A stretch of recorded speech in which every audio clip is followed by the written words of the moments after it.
The Honorable Court of Appeals of Tennessee is now in session.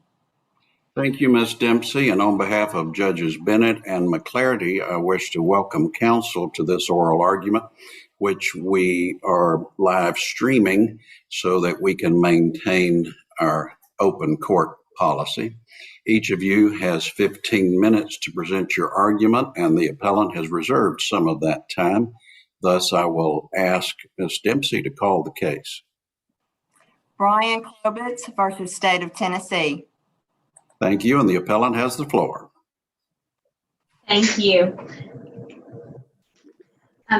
Mr. Chief Justice, and may it please the court, we are asking, the petitioner Brian Koblitz is asking this court to reverse the trial court and remand this matter for an evidentiary hearing to determine if the Tennessee Sex Offender Registry Act is unconstitutional as to him. We are asking the court to reverse the trial court for these three reasons.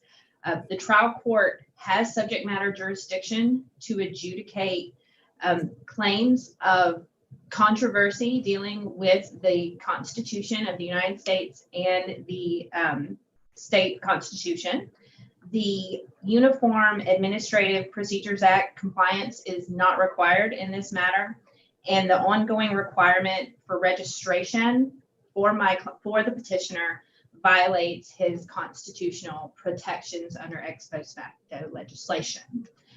To start, for a little slightly procedural history, Mr. Koblitz was placed on the registry, has not been, according to the state, on the registry for 16 years. And I want to come back to that point in a minute, because the petitioner would have been available for removal from the sex offender registry pursuant to earlier versions of the act. And it was changes in that act that his understanding was that he was reclassified as a violent offender and had to register quarterly with the state and was not eligible for removal, that he's on the offender registry for life. And not living in the state of Tennessee would not change whether or not he was on the sex offender registry. He has petitioned for removal. They refused to remove him from the registry. But then in their reply brief, the state puts forth the argument that the appellant or petitioner doesn't have standing because he's not subject to the act. And that is, as a practitioner, that is our goal. And if that is the state's position, that he is not subject to the restrictions of the act, that he would not in the future be, subject to the restrictions of the act, then we would concede at least that point, if that is their position. His understanding has never been that he was eligible for removal or that he wasn't subject to the provisions. That is the point of our petition for declaratory judgment, was that he doesn't want to be the subject of the Tennessee Sex Offender Registry Act. Want is probably not the best word. I'm sure nobody wants to be the subject of the act, but that he shouldn't be the subject of the act, should not be entitled to this ongoing registration quarterly or annually. And if the state's position is that he doesn't have standing because he doesn't have to do those things, then we would gladly concede that point. Ask the question that's bothering me. Has he actually requested that he be removed from the registry? Yes, Your Honor. He did request what removal. was the results of that? Was he denied? He was denied removal. And this is where was that decision appealed? We sought declaratory judgment after the denial from the TBI. Okay, you sought declaratory judgment, but you did not appeal the decision itself? Well, the agency decision. Yes. The procedural, I think, thing would have been to seek a declaratory judgment from them, is the state's position. That we should have done that prior to requesting it from the trial court. So to answer your question, no, we didn't seek that petition from the TBI. We sought it from the trial court and used Doe versus Wynn as support for that. Now, the state says that that is a fatal defect in your case. Why is it not? Your Honor, it is not a fatal defect in our case because we are not seeking, even though we are not seeking appellate review of the TBI's refusal to remove him from the registry. We are seeking a declaratory judgment that the registry itself is not constitutional as to him. However, the goal, as I have stated, is to remove him from the registry. And if the TBI or the state's position is that he's not on it or doesn't have to be on it and is not subject to the provisions, then we would not need a petition for declaratory judgment. However, the reason that we cannot ask the TBI to make that determination whether or not TSORA is constitutional as to our client, that's not a decision that they can make. That is a decision that only the trial court or this court or a higher court can make.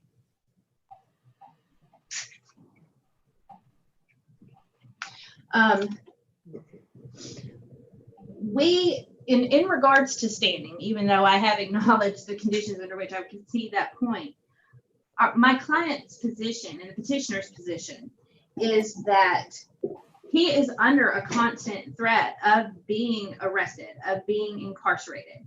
His liberty is in jeopardy if he doesn't continue to do his quarterly registrations with the Tennessee Sex Offender Registry Act and with the TBI. He has been removed from the registry in other states, even in the state of conviction. This is an out-of-state conviction. He was only placed on the registry after he moved here. And then he's been gone from here for 16 years. So again, our goal is that he not have to report to the TBI. And that it's unconstitutional for Tennessee to continue to make him to report to the TBI. But does he have to report to the TBI while he is not a resident or physically located in Tennessee? Your Honor, yes. My understanding is that from the statute is that absolutely, once you're on the registry, you stay on the registry. If you move out of state, you have to inform the TBI of your move. You have to give them your place of residence, and you have to continue to report to them. If you don't, they can indict you for failure to report. Thank you. And if your honors don't have any other questions, that is the gist, I think, of the petitioner's position today, that he is still required to register with the Sex Offender Registry Act or with the TBI pursuant to the Sex Offender Registry Act, that he's out of state. The convicting state has already released him from registration requirements, and that Tennessee's ongoing requirement for him to register is unconstitutional as to him. All right. Thank you very much. And not hearing any questions at this time, we'll ask General Schiller to address the state's position. Good afternoon, Your Honors, and may it please the court. Respondents ask the court to affirm the Chancery Court's order dismissing the petition for declaratory judgment for two reasons. First, because petitioner does not challenge each of the independent and separate grounds supporting dismissal in this case. And second, because the trial court correctly decided each of those unchallenged grounds upon which the trial court dismissed petitioner's Declaratory Judgment Act claims. Starting with the first point, the petition was based on three statutes: the Declaratory Judgment Act at Tennessee Code Annotated 2914-103, the UAPA at Tennessee Code Annotated 45225, and Tennessee Code Annotated 4039-207. Now, setting aside the Declaratory Judgment Act claim for a moment, the petitioner essentially asked the trial court to wear two different hats at the same time by simultaneously bringing an original Declaratory Judgment Act under the UAPA, while simultaneously asking for review of the TBI's determination about him remaining on the registry under Section 207. Of course, the Chancery Court cannot exercise original jurisdiction and appellate jurisdiction in the same matter in this way. And so that was one of the grounds on which the trial court correctly dismissed the petition. However, petitioner's appeal is limited to the dismissal of his petition for relief under the Declaratory Judgment Act, even though he based it on these other statutes. And the trial court dismissed the petition for relief under all three of the statutes, including the Declaratory Judgment Act, on additional grounds which petitioner has not appealed. For example, insufficient process as to TBI, sovereign immunity, and lack of standing. As this court recently stated in the Buckley versus the Elephant Sanctuary case, where a trial court provides more than one separate and independent ground for its judgment, and a party fails to appeal one or more of those independent grounds, the Court of Appeals must affirm the judgment of the trial court on the grounds that were not challenged on appeal. So here, the failure of the briefing to challenge each of the separate and independent grounds upon which the trial court granted dismissal means that so too this court should affirm the dismissal of the trial court on those unchallenged grounds. Turning to the second point. Your position would be, General, that dismissal and the failure to appeal that decision pretermits or moots the other two claims. Yes, Your Honor. Okay. That's correct. Now, turning to my second point, the trial court correctly decided all of these unchallenged grounds. First of all, the trial court correctly concluded that TBI was served with insufficient process under Rule 12.024 because the summons served upon it was not signed by the clerk as required by Rule 4.02. Second, the trial court correctly found that there was no standing in this case. Now, as the court is of course aware, there are three requirements for constitutional standing, and the first one of those is a distinct and palpable injury. And then of course, there must be a causal connection between that injury and the challenged conduct, and the injury must be capable of redress by a favorable decision. But here, the petitioner has not established even that first threshold injury requirement because he doesn't live in Tennessee and he hasn't since 2004. Now, my understanding of the requirements is that he is not, in fact, required to report to TBI. He is not required to affirmatively do anything, but he does remain on the registry pursuant to TBI's decision not to take him off the registry. But because he does not live in the state of Tennessee, petitioner's complaint simply has not alleged any way in which the application of the act is harming him, or how he has an immediate concrete interest in the constitutionality of the act as applied to him. And does he have to report to the TBI and let them know where he is and check in periodically, even though he lives out of state? Your Honor, my understanding is no, he does not. He does not have any affirmative requirements. He only remains on the registry. And I think the Kelly v. Slattery case cited in the state's brief and also included in the appendix is a good illustration of these principles. The Eastern District of Tennessee has found in a very similar posture that a registrant challenging the act when he lived in the state, but then during the case moved out of the state, that deprived him of standing and mooted out the case. Last, but certainly not least, the trial court correctly found that sovereign immunity barred the Declaratory Judgment Act claims against both the state of Tennessee and TBI. Of course, the state is immune from suit unless there is an explicit waiver, and here the Declaratory Judgment Act does not provide such an explicit waiver.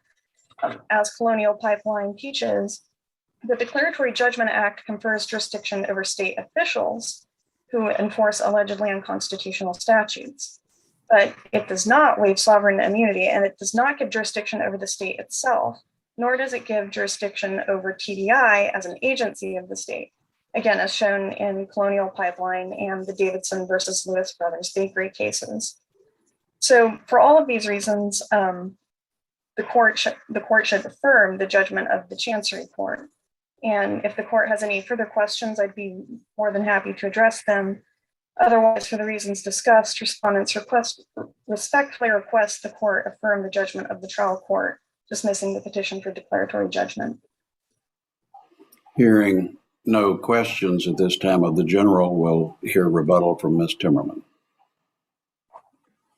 Thank you, Your Honors, and I will waive rebuttal at this time. All right. Well, thank you both. You've given us a lot to think about, and we will take this matter under advisement. Ms. Dempsey. This honorable court is in recess until 2 p.m. Thank you. And counsel, you are free to exit the meeting. Thank you.